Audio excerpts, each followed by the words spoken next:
বিশ্বনবীর জামানায় এক লোক মূর্তির ইবাদত করত, মূর্তিটারে সব সময় আদর করত, মূর্তিটারে সব সময় ভালোবাসতো, সোহাগ করত, মূর্তির কাছে চাইতো, রাত্রিবেলা উঠে মূর্তির কাছে কেঁদে কেঁদে মনের দুঃখ বলতো আর জিকির করতো সনম সনম সনম। আর সনমের বিপরীত কি? সমাদ। একদিন তার প্রিয় মূর্তিটাকে রেখে, তার কল্পিত কল্পিত খোদাটাকে রেখে সে বাজারে গেল। বাজার থেকে এসে দেখে তার মূর্তি গোসল করে দাঁড়ায় আছে, উপরে পানি, গোসল করা পানি।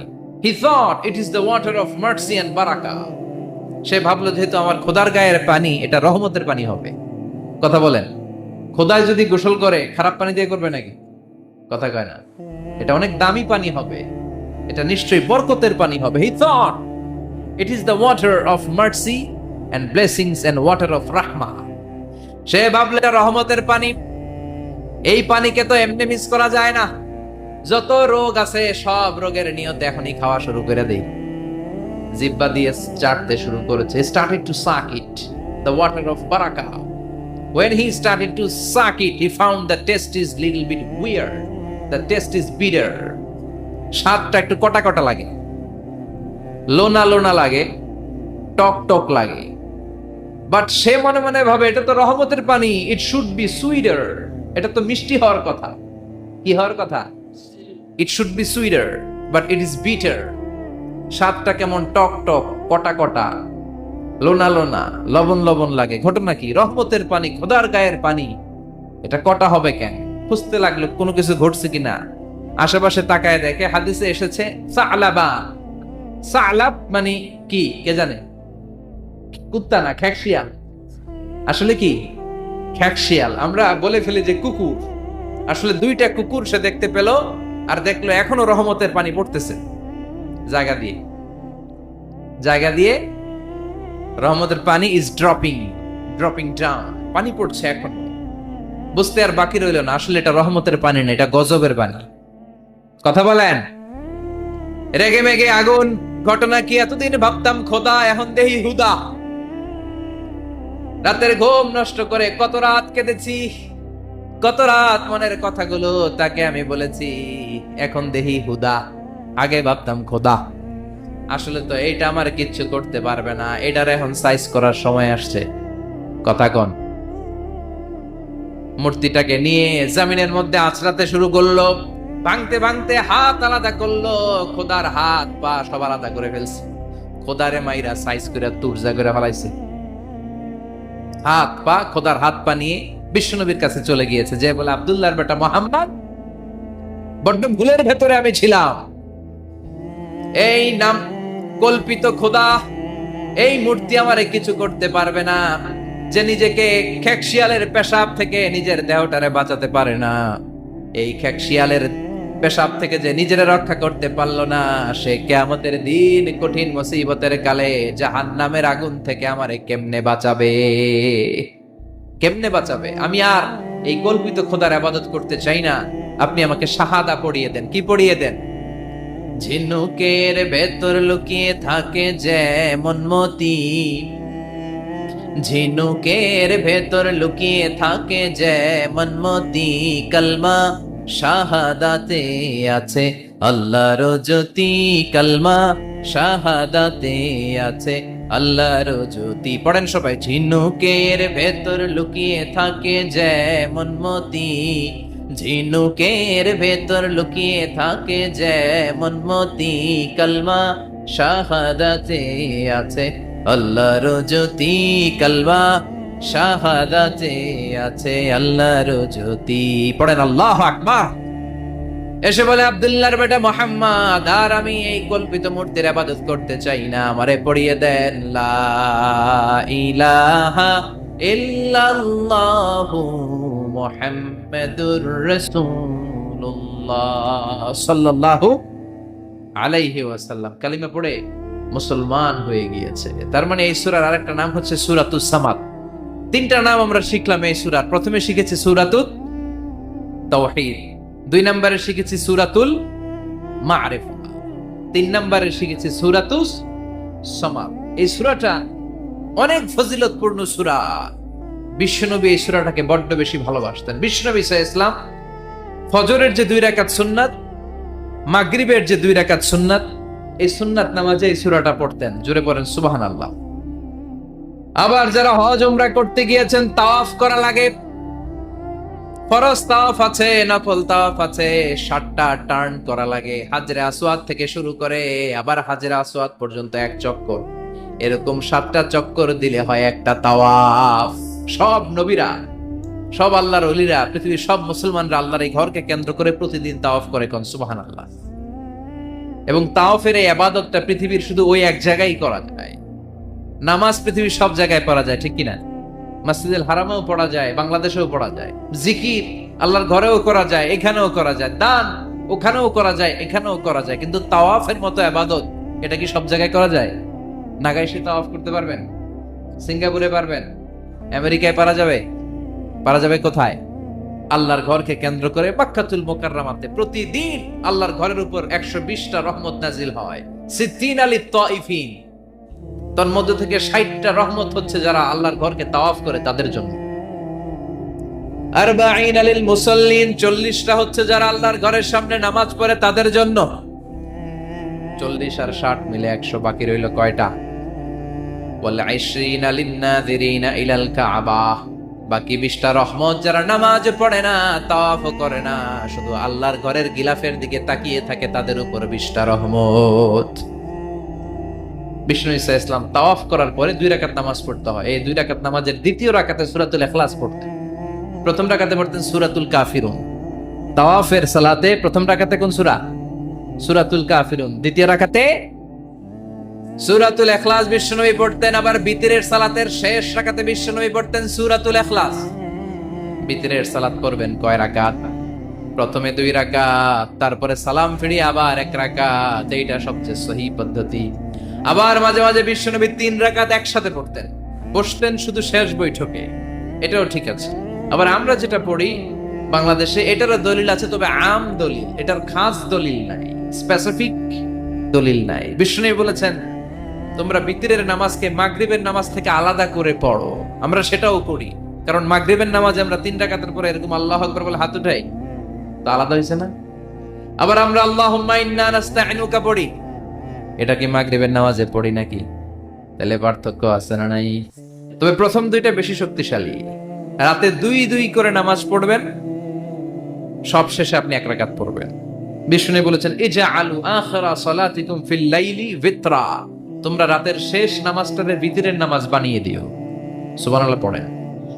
এইজন্য যাদের তাহাজ্জুদের অভ্যাস আছে, তাহাজ্জুদের পড়ে পড়া সুন্নাত। যাদের তাহাজ্জুদের অভ্যাস নাই, আশার সালাতের পরে পড়ে ফেলবেন। ইন্নাল্লাহা বিতরুন ইউহিব্বুল বিতরা, আল্লাহ নিজে বেজর, তাই বেজরকে তিনি পছন্দ করেন। এজন্য দিনের নামাজ, রাতের নামাজ সবই বেজর।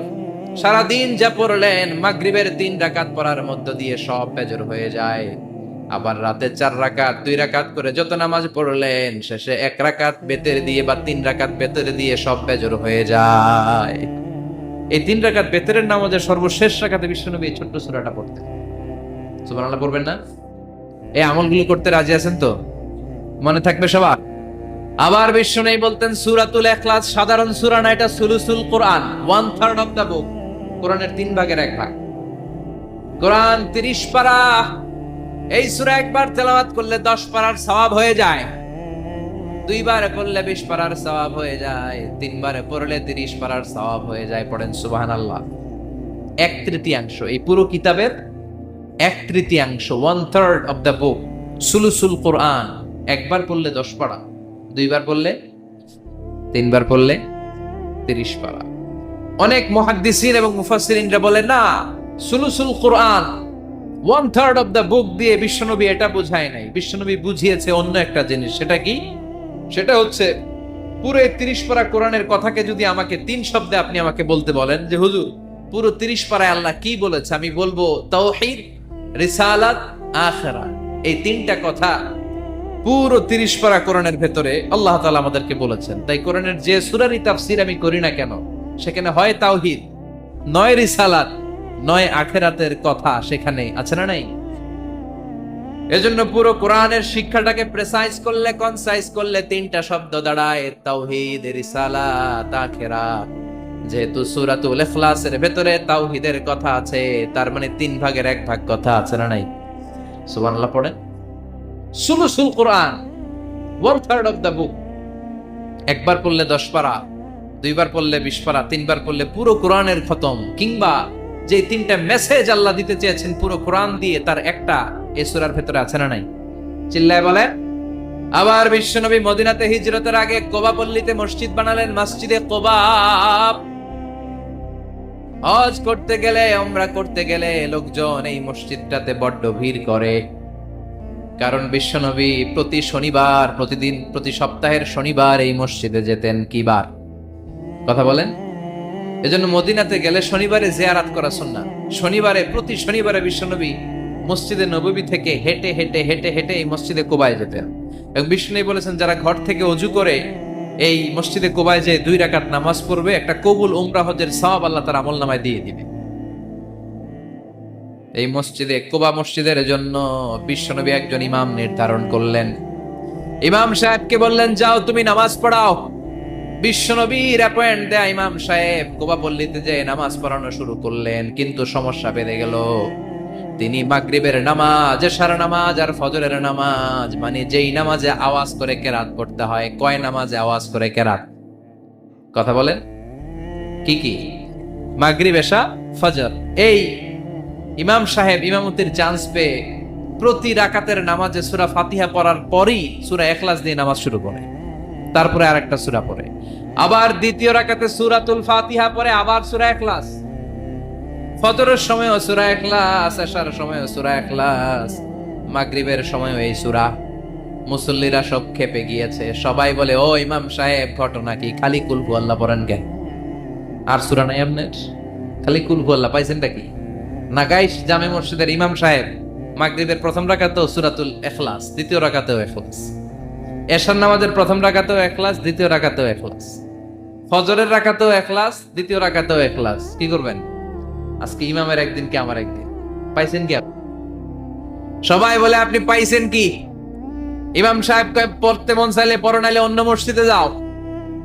কারণ এটা বাংলাদেশের সিস্টেমে সভাপতি সেক্রেটারির নিয়োগ দেয়া ইমাম না, নিয়োগ দিয়েছে বিশ্বনবী।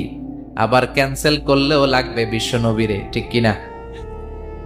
নিয়োগ দিয়েছে বিশ্বনবী, নিয়োগ বাতিল করলেও করবে কে? বিশ্বনবী। মুসল্লির তো কোনো এখতিয়ার নাই। সব মুসল্লিরা মিলে বিশ্বনবীর দরবারে যায়, যে বলে, নবী, কি ইমাম সাহেব দিলেন, কুল হুয়াল্লাহ ছাড়া কিচ্ছু পারে না, খালি কুল হুয়াল্লাহ। কি এক মুসিবতে আছি। প্রত্যেক নামাজে কুল হুয়াল্লাহু আহাদ দিয়ে শুরু করে, এরপরে আরেক সূরা পড়ে। ঘটনা কি? বিশ্বনবী বললেন, ইমাম সাহেবরে ডাকো। বিশ্বনবী ইমাম সাহাবীরে বললেন, ও সাহাবী, কেন এই কাজটা করো? তোমার মুসল্লিরা বলে প্রতি রাকাতে কেন কুল হুয়াল্লাহ দিয়ে শুরু করো, ঘটনাটা কি?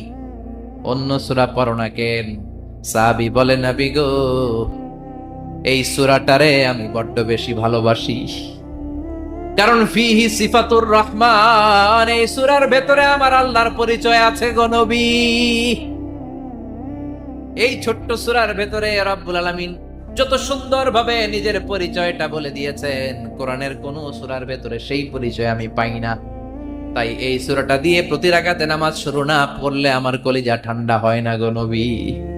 বিশ্বনবী বললেন, ঠিক আছে, চেঞ্জ করার দরকার নাই, তুই প্রতি রাকাতেই কুল হুয়াল্লাহ পড়বি। সুবহানাল্লাহ পড়েন। প্রতি রাকাতেই তুমি সূরাতুল ইখলাস পড়বা, ইমামতি বাতিল হবে না।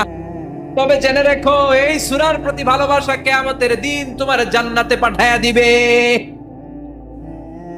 এই সূরার ভালোবাসার কারণে জাহান্নামের আগুন তোমার জন্য হারাম করে দিয়েছে কে? এজন্য সূরাতুল ইখলাস বেশি বেশি তেলাওয়াতের দরকার আছে না নাই? কথা বলেন। আজকে থেকে বেশি বেশি সূরাতুল ইখলাস তেলাওয়াত করবেন তো? সবাই রাজি আছেন তো? এই সূরাটির তাফসীর অত্যন্ত জরুরি তাফসীর। এই সূরাটির নাম হচ্ছে সূরাতুল ইখলাস। কিন্তু শুধু সূরাতুল ইখলাসই এই সূরার নাম নয়। এই সূরার আরো চমৎকার কিছু সুন্দর সুন্দর নাম আছে। এই সূরার একটা নাম হচ্ছে সূরাতুত তাওহীদ। কি নাম? চিল্লায় বলেন, কি নাম? তাওহীদেরই মুর্শিদ আমার, মুহাম্মাদের নাম বলো, মুহাম্মাদের নাম। আল্লাহর নাম জপলে বুঝতে পারি আল্লাহরই কালাম, বলো মুহাম্মাদের নাম। পড়েন সবাই। তাওহীদেরই মুর্শিদ আমার মুহাম্মাদের নাম, বলো মুহাম্মাদের নাম। আল্লাহর নাম জপলে বুঝতে পারি আল্লাহরই কালাম, বলো মুহাম্মাদের নাম। আল্লাহু আকবার। তার মানে এই সূরার একটা নাম হচ্ছে তাওহীদ। তাওহীদ মানে একত্ববাদ, ওয়াননেস অফ দ্য ক্রিয়েটর। স্রষ্টা যে একজন, এই ব্যাপারে আমাদের কোনো সন্দেহ আছে? কথা বলেন। আমাদের রব কয়জন? স্রষ্টা কয়জন? এজন্য সূরার নাম হচ্ছে সূরাতুত তাওহীদ। একত্ববাদের ধারণা, আল্লাহ যে একজন, এই কথাটা এই সূরার ভিতরে চমৎকার ভাবে বর্ণনা করেছে কে? আর তাওহীদের বিপরীত হলো শিরক। শিরক হলো ভয়ঙ্করতম একটা রোগের নাম। ক্যান্সারের অ্যান্সার হয়, শিরকের কোনো অ্যান্সার হয় না। জোরে বলেন ঠিক কি না? এজন্য আমরা যত ইবাদত করার জন্য নিয়ত করি, আল্লাহ প্রথমে বলেন শিরক করো কিনা আগে সেটা বলো। প্রথমে তুমি শিরক থেকে নিজেকে মুক্ত করার ঘোষণা দিয়ে দাও, তারপরে ইবাদত শুরু করো। ইবাদতটা তখন কবুল করে নিবে কে? এজন্য আমরা যখন নামাজে দাঁড়াই, আল্লাহ বলে শিরক করো নাকি? আমরা বলি ওয়াজ্জাহাতু ওয়াজহিয়া লিল্লাযী ফাতারাস সামাওয়াতি ওয়াল আরদা হানিফান ওয়া মা আনা মিনাল মুশরিকিন। ওমা আনা মিনাল মুশরিকিন। আল্লাহ, আমি শিরক করি না, শিরকের সাথে আমাদের কোনো সম্পর্ক। আবার যখন ইজার আর রিদা পরে জিলহজ মাসে হজের জন্য আরাফাতের ময়দানে আমরা চলে যাই, আল্লাহ বলেন হজের ঘোষণা পরে দাও, আগে ঘোষণা দাও শিরক করো নাকি। আমরা তখন ঘোষণা দেই লাব্বাইক আল্লাহুম্মা লাব্বাইক। পারেন না? লাব্বাইক আল্লাহুম্মা লাব্বাইক, লাব্বাইক লা শারীকা লাকা লাব্বাইক, ইন্নাল হামদা ওয়ান নি'মাতা লাকা ওয়াল মুলক লা শারীকা লাক। পড়েন লাব্বাইক আল্লাহুম্মা লাব্বাইক, লাব্বাইক লা শারীকা লাকা লাব্বাইক, ইন্নাল হামদা ওয়ান নি'মাতা লাকা ওয়াল মুলক লা শারীকা লাক। আমরা বলি লা শারীকা লাক, ঠিক কি না? আমরা যখন হজের জন্য দাঁড়াই, আল্লাহ বলে হজ পরে করো, আগে বলো শিরক করো নাকি, শিরকের সাথে সম্পর্ক আছে নাকি। আমরা বলি লা শারীকা লাক, আপনার সাথে কোনো ধরনের শরীক আমরা করি। তার মানে শিরক হচ্ছে ভয়ঙ্কর অপরাধ। সব গুনাহ আল্লাহ মাফ করে দেয়, সব গুনাহ আল্লাহ ক্ষমা করে দেয়, একটা গুনাহ ছাড়া, সেটা হলো শিরকের গুনাহ। সেটা কিসের গুনাহ?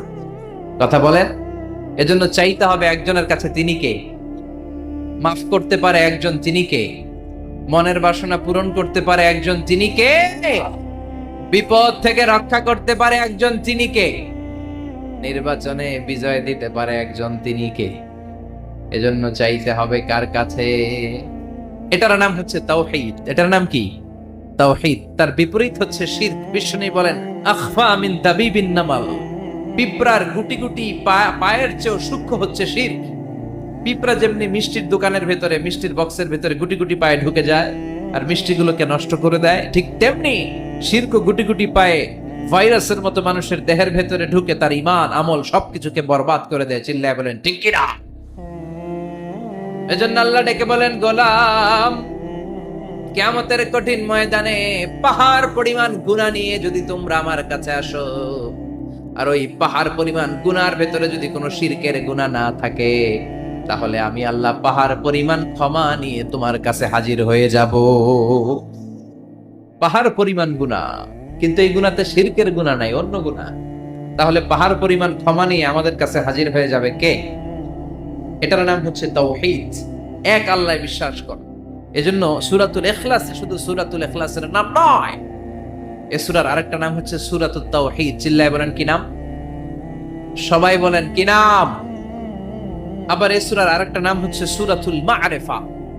কি নাম? সবাই বলেন, আরো জোরে বলেন। সূরাতুল মা'রিফা। মা'রিফা মানে জানা বা চেনা। এই সূরা পড়লে আল্লাহরে জানা যায়, এই সূরা পড়লে আল্লাহরে চেনা যায়, এই সূরা পড়লে আল্লাহর পরিচয় পাওয়া যায়। এজন্য সূরার নাম হচ্ছে মা'রিফা। এই সূরার নাম কি? সূরাতুল মারিফা, কিন্তু আমরা এটার নাম দিছি মারেফত। নামাজ নাই, রোজা নাই, লাল শালু পড়ে থাকে, চুলে ঝুটি বেঁধে থাকে, আছে না নাই? দোদেল বান্দা কালমা চোরে, না পায় শ্মশান না পায় ঘরে, দিন থাকিতে আয়রে পথে ছাইড়া দে ভণ্ডামি, ভণ্ডামি ভণ্ডামি ভণ্ডামি, ছাইড়া দে ভণ্ডামি। নামাজ কালাম পড়ে না, ইবলিশ শয়তানের নানা, এরকম আছে না নাই? নামাজ রোজা নাই, এতে নামাজ লাগে না, রোজা লাগে না, শরিয়া লাগে না, ইসলাম লাগে না, সুন্নাহ লাগে না, চুলে জট পাকানো, গোসলও করে না। এমন পীরও নাকি আছে সারা বছর গোসল করে না। হ্যাঁ, খাটাস, খবিস, সারা বছর গোসল করে না। সারা বছর নাকি গোসল করে না, বছরে একবার গোসল করে, আর ওই গোসলের পানি বরকতের নিয়তে মুরিদরা সব খায় ফেলা। নামাজ কালাম পড়ে না, ইবলিশ শয়তানের নানা, ধর্মের একখান খুঁটি ধইরা কয়দিন করবা হয়রানি, ভণ্ডামি ভণ্ডামি ভণ্ডামি, ছাইড়া দে ভণ্ডামি। দোদেল বান্দা কালমা চোর, না পায় শ্মশান না পায় ঘর, দোদেল বান্দা কালমা চোর, না পায় শ্মশান না পায় ঘর, দিন থাকিতে আয়রে পথে ছাইড়া দে ভণ্ডামি, ভণ্ডামি ভণ্ডামি ভণ্ডামি, ছাইড়া দে ভণ্ডামি। ঠিক কিনা? এগুলোর সাথে ইসলামের সম্পর্ক নাই, এগুলোরে মারেফা বলে না, ওরা নাম দিছে মারেফত, আসলে মাইরের পথ। কথা বলেন ঠিক কিনা? মাইরের উপরে কোনো ওষুধ নাই, মাইরের মধ্যে ভিটামিন আছে। এজন্য বাংলাদেশে সুন্দর একটা কথা বলে যে সোজা আঙ্গুলে সবসময় ঘি ওঠে না, আঙ্গুল মাঝে মাঝে বাঁকা করতে হয়।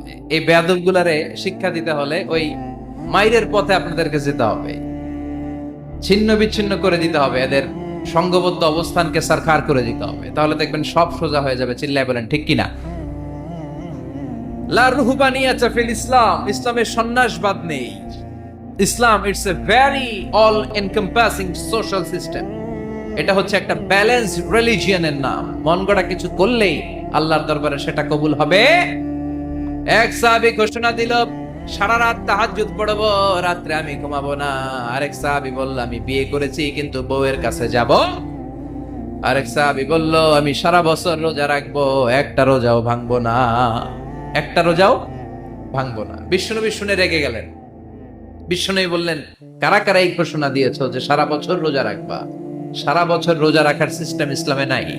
এটাকে আরবিতে বলে সাওমে ভেসা। কি বলে? সারা বছর রোজা রাখলে কোনো সওয়াব হবে?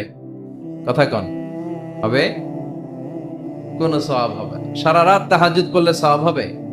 কোনো সওয়াবই নেই। আপনাকে ঘুমাতে হবে, আবার তাহাজ্জুদও পড়তে হবে, আবার ঘুমাতে হবে, আবার ফজরের নামাজে প্রথম কাতারে থাকতে হবে। চিল্লায় বলেন ঠিক কিনা? এজন্য ইসলাম হলো ভারসাম্যপূর্ণ জীবন বিধান। ছেলে মেয়ে রেখে দিয়ে, সমাজ রেখে দিয়ে, কাজকর্ম রাজ্য রেখে দিয়ে আপনি সন্ন্যাসী সেজে বসে থাকলেন, এটার নাম ইসলাম না।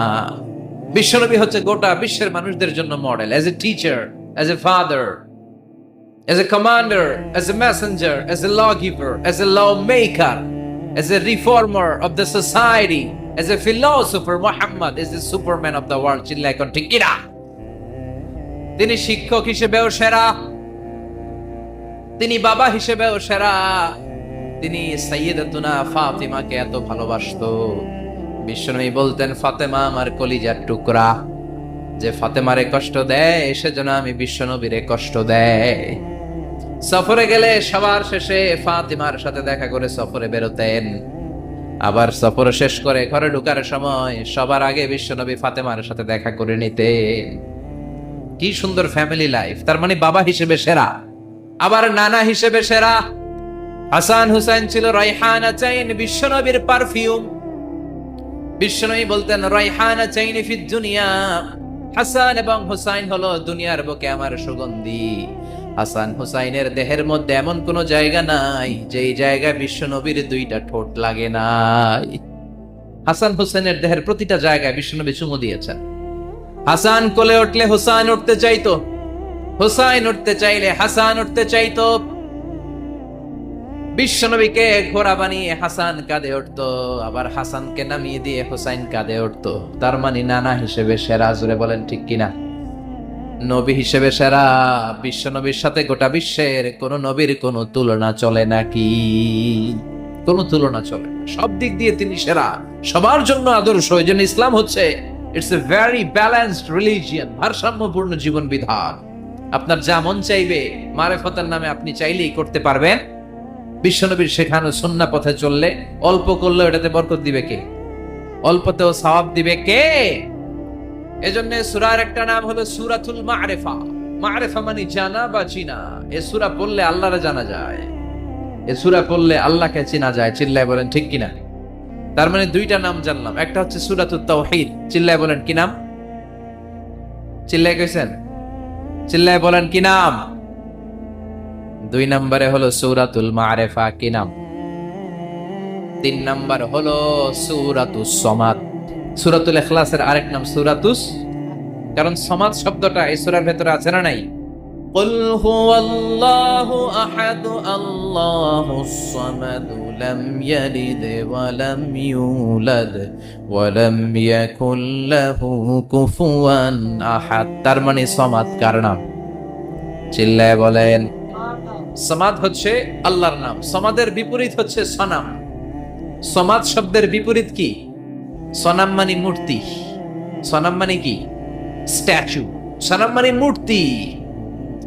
ইমানের পথে অবিচল থেকে আমার মরণ যেন হয়, তোমারই কাছে মিনতি আমার, তোমারই কাছে মিনতি আমার, মহামহিম দয়াময়। ইমানের পথে অবিচল থেকে আমার মরণ যেন হয়। পড়ে না আমি আর জোরে আমিন। এজন্য আল্লাহ বললেন প্রথম শর্ত হলো ঈমান আনতে হবে। ওই ঈমানের মধ্যে শিরকের মিশ্রণ থাকতে পারবে না। শিরক ছাড়া পাক্কা মুমিন হয়ে যদি আমার দরবারে আসো, জান্নাতুল ফেরদাউসের দরজা তোমার জন্য খুলে দিবে কে? দুই নম্বরে ওয়ামিলুস সলিহাত, নেক আমল যদি করতে পারো, ঈমান আর নেক আমল এই দুইটার গ্যারান্টি যদি দিতে পারো, জান্নাতের গ্যারান্টি দিবে কে? এরপর আল্লাহ বললেন ফামা ইউকাযযিবুকা বা'দু বিদ্দীনি আলাইসাল্লাহু বিআহকামিল হাকিমিন। এত সুন্দর সুন্দর চারটা কসম দিয়ে ওয়াজ নসিহত করার পরে ও নবী, কারা আখিরাতকে অস্বীকার করে, কারা জান্নাত এবং জাহান্নামকে অস্বীকার করে, ও নবী আমি আল্লাহ কি শ্রেষ্ঠতম বিচারক নই? আলাইসাল্লাহু বিআহকামিল হাকিমিন। আল্লাহ এখানে আপনাদেরকে প্রশ্ন করেছে। কি করেছে? কথা বলেন, কি করেছে? He put a question to the audience. Allah just put a question to the listener. শ্রোতাদের কাছে আল্লাহ একটা প্রশ্ন রেখে দিয়েছে। 8টা আয়াতের এই সূরা, সূরাতুত তিন, যখন আপনি পড়ে শেষ করলেন আল্লাহ একটা প্রশ্ন দিয়ে শেষ করলেন। আল্লাহ বললেন আলাইসাল্লাহু বিআহকামিল হাকিমিন। আমি আল্লাহ কি শ্রেষ্ঠ বিচারক নই? আল্লাহ কি শ্রেষ্ঠ বিচারক নন? আমরা বললাম বালা, অবশ্যই আল্লাহ আপনি শ্রেষ্ঠ বিচারক। আবু দাউদের বর্ণনা, বিশ্বনবী বলেন কেউ যদি সূরাতুত তিন পড়া শুরু করে, পড়তে পড়তে পড়তে পড়তে শেষ আয়াতে যখন চলে আসে, সে যখন পড়ে আলাইসাল্লাহু বিআহকামিল হাকিমিন, এর মানে হলো আমি আল্লাহ কি শ্রেষ্ঠ বিচারক নই? আমি আল্লাহ কি আহকামুল হাকিমিন নই? সূরাতুত তিনের শেষ আয়াতে যখন কেউ পৌঁছে যায়, সেজন্য আল্লাহর প্রশ্নের জবাব দিয়ে তারপরে সূরাটা শেষ করে। সেজন্য বলে বালা ওয়া আনা আলা যালিকা মিনাশ শাহিদিন। ও আল্লাহ আমি সাক্ষ্য দিলাম অবশ্যই আপনি আহকামুল হাকিমিন, আপনি শ্রেষ্ঠ বিচারক। কারণ আল্লাহর চাইতে শ্রেষ্ঠ বিচারক আর কেউ আছে নাকি? সব বিচারকের বড় বিচারক কে? সবচেয়ে বড় বিচারপতির নাম কি? দুনিয়ার বিচারপতিদের বিচার করবেন যেই বিচারপতি, ওই বিচারপতির নাম কি? আলাইসাল্লাহু বিআহকামিল হাকিমিন। আমি কি শ্রেষ্ঠ বিচারক নই? আল্লাহ প্রশ্ন। Of course you are the জাজ অফ অল জাজেস। আল্লাহ হচ্ছে সব বিচারকের শ্রেষ্ঠ বিচারক। কারণ আল্লাহর বিচারে কোনো দুই নাম্বারই নাই, আছে নাকি? আল্লাহর বিচারে কোনো জুলুম নাই, আছে নাকি? আল্লাহর বিচারের ময়দানে ঘুষ দেওয়ার সিস্টেম নাই, আছে নাকি? আল্লাহর বিচারের দিন কোন টেলিফোন কলে কোনো কাজ হয় না, আছে নাকি? এজন্য আল্লাহ বললেন ওয়ামা আনা বিযাল্লামিন লিল আবিদ। আমার বিচারটা এত স্বচ্ছ বিচার, এত চমৎকার বিচার, এই বিচারে কেউ জুলুমের শিকার হবে না। ফামাই ইয়ামাল মিসকালা যাররাতিন খায়রান ইয়ারা ওয়া মান ইয়ামাল মিসকালা যাররাতিন শাররান ইয়ারা। আমার বিচারটা এমন বিচার, যাররা পরিমাণ ভালো করেছো ওইটাই পাবা, যাররা পরিমাণ খারাপ করেছো সেটাও বাবা। যে যতটুকু করেছো পরিণাম তার ততটুকু। এটাই হলো আল্লাহর বিচার, ঠিক কিনা? এজন্য আল্লাহর সেই বিচারের দিনকে আমরা ভয় করি তো? কিয়ামতের সেই বিচারের কাঠগড়াকে আমরা ভয় করি?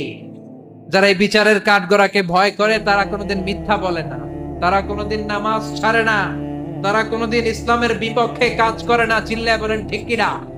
চোখ যেমন হওয়া দরকার ঠিক তেমন। এই চোখ নিয়ে কত গবেষণা হয়েছে শুনলে অবাক হয়ে যাবেন। মাত্র 2 মিলিমিটার ডাইমেনশনের ছোট্ট আমাদের এই চোখ। এই চোখ দিয়ে আমরা অনেক কিছু দেখি। কাছের জিনিস যেমনি দেখি, দূরের জিনিসও দেখি। দূরের চাঁদ দেখি, দূরের সূর্য দেখি, দূরের মেঘমালা দেখি, ওই বিমানটাকে দেখি, আবার কাছের ছোট্ট মানুষটাকেও দেখি, ঠিক কিনা? এটার ভেতরে আল্লাহ অনেক পাওয়ারফুল মেগাপিক্সেল দিয়েছেন। এই পৃথিবীতে সবচাইতে পাওয়ারফুল যে ক্যামেরাগুলো আবিষ্কার হয়েছে মুভি শুট করার জন্য, সেখানে যেই মেগাপিক্সেল আল্লাহ দিয়েছেন চোখের ভেতরে এর কয়েক গুণ বেশি দিয়েছেন। চিল্লায় বলেন আল্লাহু আকবার। এই চোখ দিয়ে মেডিকেল সায়েন্স বলছে human eyes can identify more than 10 million colours. 1 মিলিয়নে 10 লক্ষ, 10 মিলিয়নে কত? 1 কোটি। তার মানে এই চোখ দিয়ে আমরা আমাদের এক একটা চোখ দিয়ে 1 কোটি ধরনের রং শনাক্ত করতে পারি। এক লাল রঙের মধ্যে কত লাল, লাইট রেড, ডিপ রেড, কত ধরনের মিক্স করে কত কালার হয়, সবকিছু চোখ দিয়ে আমরা ধরতে পারি। চিল্লায় বলেন আল্লাহু আকবার। জিহ্বা দিয়ে স্বাদ নেওয়ার সুযোগ দিলেন। এই জিহ্বার পার স্কয়ার সেন্টিমিটারে টেস্ট বাড রয়েছে 184টা। সেই হিসাবে আপনার জিহ্বার উপরিভাগ দিয়ে আপনি 10,000-এরও বেশি ধরনের খাদ্যের স্বাদ আস্বাদন করতে পারেন। চিৎকার করে পড়েন আল্লাহু আকবার। এক একটা অঙ্গ নিয়ে যদি আপনি গবেষণা করেন, কত কাজ করার সুযোগ আল্লাহ তাআলা দিয়ে দিলেন। 206টা নাকি হাড্ডির পিস রেখেছে আল্লাহ এক একটা দেহের ভিতরে। 206টা না, 206টা হাড় আছে। আমাদের প্রত্যেকের দেহের ভিতরে কয় পিস হাড্ডি? কথা কয় না? 206টা। সবচেয়ে ছোট হাড়টা আছে কানের ভেতরে। সুবহানাল্লাহ পড়েন। সবচেয়ে ছোট হাড়। এক একটা অঙ্গ কত সুন্দর এরকম বেন্ড করা যায়, হাত পা নাড়ানো যায়, এইখানে একটা টুইস্ট করা যায়, এইখানে টুইস্ট করা যায়, আবার কবজি টুইস্ট করা যায়, আবার এইখানে এক একটা আঙ্গুলে কতগুলো টুইস্ট করা যায়। সুবহানাল্লাহ কইবেন না? কত কাজ এ হাতের। এই হাত দিয়ে ঘুষি মারা যায়, হ্যাঁ, হাত দিয়ে আটার খামির বানানো যায়, হাত দিয়ে ভারী জিনিস উত্তোলন করা যায়। আবার এই হাত দিয়ে দেখেন ক্রিকেটাররা কি সুন্দর বল করে।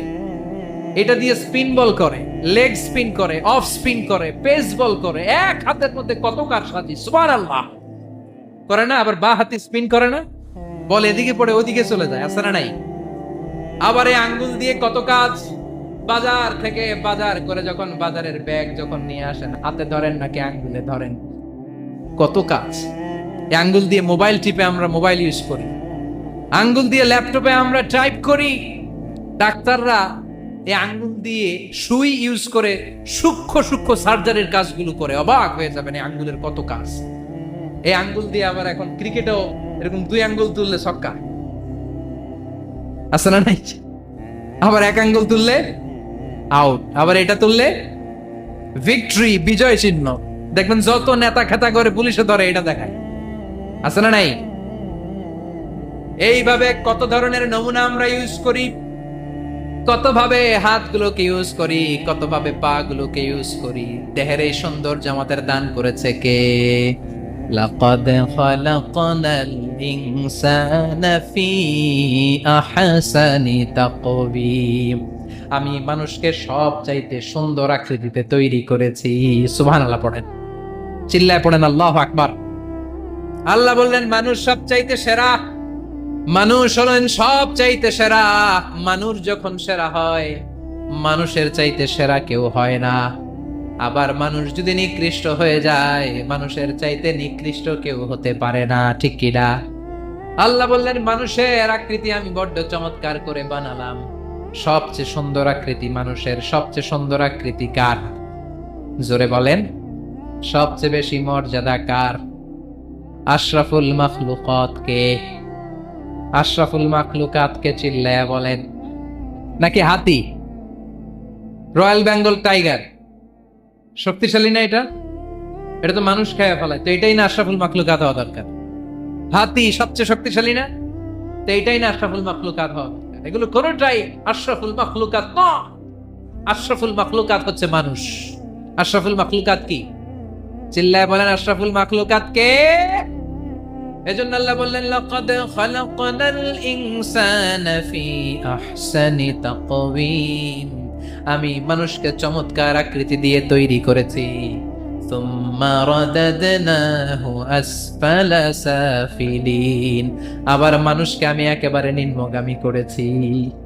উপরে যেমনি নিয়েছি, আবার মানুষকে নিম্নগামীও করেছি। তার মানে মানুষ যদি সম্মানিত হয়, মানুষের চেয়ে বেশি সম্মানিত কেউ হতে পারে? মানুষ যদি সম্মানিত হয়, মানুষের চেয়ে সম্মানিত হওয়ার সুযোগ কারো আছে? দলিল কি?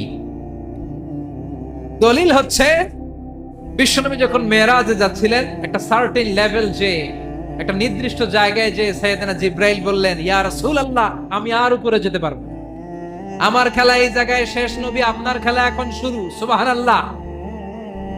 ও নবী, এই জায়গার নাম সিদরাতুল মুনতাহা, এটা সীমান্ত বৃক্ষ, এটা হচ্ছে বর্ডার এরিয়া। কি এরিয়া? এটা হলো বর্ডার এরিয়া, এখানে আমার খেলা শেষ। আজীবন আমি এই জায়গায় এসে কান পেতে আল্লাহর অর্ডার শুনেছি, আর ওই অর্ডার তামিল করার জন্য দুনিয়াতে নেমেছি। আমি জিব্রাইলের উপরে যদি 1 ইঞ্চি উপরে ওঠার চেষ্টা করি, আমার শত শত পাখাগুলোকে জ্বালিয়ে ছাই করে দিবে কে? সাইয়েদনা জিব্রাইল আর উপরে যেতে পারে নাই। যেখানে সাইয়েদনা জিব্রাইলের খেলা শেষ, ওইখানে বিশ্বনবীর খেলা শুরু হয়েছিল। কোন সুবহানাল্লাহ। তার মানে মানুষ যখন উপরে ওঠে, এত উপরে উঠে যায়, ফেরেশতাদেরকেও হার মানিয়ে ফেরেশতাদের উপরে চলে যায়। আবার মানুষ যখন নিচে নামতে শুরু করে, শয়তানকেও হার মানিয়ে নিচে চলে যায়, ঠিক কি না? তার মানে হাইয়ার হলে সব দিক দিয়ে হাইয়ার, হাইয়েস্ট তো অল ক্রাইটেরিয়াতে সে হাইয়েস্ট, লোয়েস্ট তো অল ক্রাইটেরিয়াতে সে লোয়েস্ট। মানুষ ভালো হলে এর চেয়ে ভালো আর হয় না, মানুষ খারাপ হলে তার চাইতে খারাপ আর হয় না। এজন্য আল্লাহ বললেন সুম্মা রাদাদনাহু আসফালা সাফিলিন। মানুষকে যেমনি আমি সুন্দর আকৃতি দিয়ে তৈরি করেছি, আবার ওই মানুষকে আমি আল্লাহ নিম্নগামী করেছি। যেটা উপরে ওঠে ওইটা আবার নিচেও নামা লাগে, ঠিক কিনা? কোন তাফসীরে মুফাসসিরিনে ইকরাম বলেছেন আসফালা সাফিলিন দিয়ে বার্ধক্যকে বোঝানো হয়েছে। যৌবনে মানুষের চেহারার সৌন্দর্য বেড়ে যায়। যৌবন যখন ঠিকরে পড়ে, একজন তাগড়া যুবক, তার চেহারার মধ্যে যে সৌন্দর্য, ওই ছেলেটাই যখন বুড়ো হয়ে যায়, তার চেহারার দিকে কেউ তাকাতে চায় না। রং ধরা যৌবন জং ধরে নাই, জং ধরে শেষ, ঠিক কিনা? আবার কোন মুফাসসির বলেছে না, এটা নৈতিক অধপতন। সুম্মা রাদাদনাহু আসফালা সাফিলিন। মানুষ যখন নিম্নগামী হয়, সবচেয়ে খারাপ হয়ে যায়। এই মানুষের মধ্যে যখন নেফাকি দেখা দেয়, মানুষ যখন মুনাফিক হয়ে যায়, সবচেয়ে খারাপ হয়ে যায়। মুনাফিকের চরিত্র যখন একজন মানুষের মধ্যে সে ধারণ করে, নিচে যেতে যেতে এত নিচে সে চলে যায়, শয়তান দেখে অবাক হয়ে যায়। শয়তান দেখে মনে মনে কয়, এইটাই যদি দুনিয়ায় আইবো, আমারে আল্লাহ বানাইছে কেন? কথা বুঝতে পারছেন? মানুষ এত নিচে যায়, শয়তান অবাক হয়ে বলে, এইটাই যদি দুনিয়াতে থাকবে, তো আমি তৈরি হইলাম কেন? আমি শয়তান হইলাম কেন? এজন্য মানুষ ভালো হলে সবচেয়ে ভালো, খারাপ হলে সবচাইতে খারাপ। তার কারণটা কি? মানুষ যখন খারাপ হয় পশুর চাইতেও খারাপ হয়ে যায়, জোরে বলেন ঠিক কিনা? আমরা বলি না তুই পশুর চাইতেও অধম। মানবিকতা হারিয়ে যখন মানুষ অন্যায় কাজ করে তখন আমরা বলি তুই পশুর চাইতেও অধম, ঠিক কিনা? এজন্য বলা হয় জনসংখ্যা বাড়ছে, মানুষ বাড়ছে না। বাড়ছে জনসংখ্যা, বাড়ছে কি মানুষ? বাড়ছে নাকি? মানুষ নাই। এই দুনিয়া এখন তো আর সেই দুনিয়া নাই, মানুষ নামের মানুষ আছে দুনিয়া বোঝায়, সেই মানুষের ভিড়ে আমার আসল মানুষ নাই। এই দুনিয়া এখন তো আর সেই দুনিয়া নাই, মানুষ নামের মানুষ আছে দুনিয়া বোঝায়, সেই মানুষের ভিড়ে আমার আসল মানুষ নাই। আসল মানুষের বড় অভাব, এজন্য বাড়ছে জনসংখ্যা, মানুষ বাড়ছে না। মানুষ যখন খারাপ হয়ে যায় পশুকেও হার মানায়। আল্লাহ বলে উলাইকা কাল আনআম বাল হুম আদাল উলাইকা হুমুল গাফিলুন। কারণ একটা সিংহ কখনো আর একটা সিংহকে মারে না। খেয়াল করে বুঝেন, সিংহ কোনোদিন সিংহ মারে নাকি? বাঘ বাঘ মারে নাকি? হাতি কোনোদিন হাতি মারে নাকি? কিন্তু মানুষ মানুষকে মারে, ঠিক কিনা? আওয়াজ করে উত্তর দেন, একটা বাঘ আর একটা বাঘকে 8 টুকরা 10 টুকরা করে নাকি? একটা হাতি আর একটা হাতিকে কোনোদিন 20 টুকরা 14 টুকরা করে নাকি? কিন্তু একটা মানুষ আর একটা মানুষকে 8 টুকরা 14 টুকরা 20 টুকরা করে, ঠিক কিনা? আল্লাহ বললেন সুম্মা রাদাদনাহু আসফালা সাফিলিন। মানুষ যখন শ্রেষ্ঠ হয়, মানুষের চাইতে শ্রেষ্ঠ যেমনি কেউ আর হতে পারে না। আবার মানুষ যখন নিকৃষ্ট হয়ে যায়, মানুষের চাইতে নিকৃষ্ট আর কেউ হতে পারে। এজন্য ভালো হওয়ার দরকার আছে না নাই? তার মানে মানুষ যেমনি উপরে ওঠে আবার নিচেও নামতে পারে।